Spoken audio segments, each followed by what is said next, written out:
అతి స్వేచ్ఛ, అతి ఆధిపత్య ధోరణి ఇది సమాజాన్ని నిలువునా చీలుస్తోంది.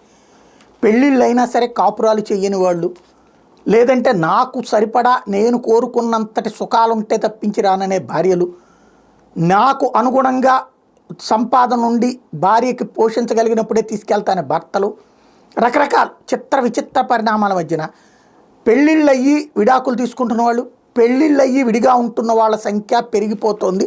అందులో ఆంధ్రప్రదేశ్ కూడా టాప్ 5లో ఉండటం ఆవేదన కలిగించేటటువంటి పరిణామం. ఆంధ్రప్రదేశ్లోని సామాజిక పరిస్థితులు విభిన్నంగా ఉన్నాయి. ఒకవైపు వివాహమైన జనాభాలో దేశంలోనే మొదటి స్థానంలో నిలిచింది రాష్ట్రం.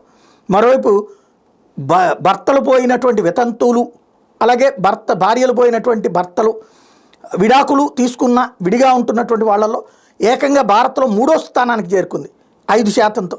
ఆంధ్రప్రదేశ్ పురుషులు వివాహాల్లోనే కాకుండా వితంతు విడాకులు విడిగా ఉంటున్న వాళ్ళ విభాగంలో కూడా దేశంలో మొదటి స్థానంలో ఉన్నారట.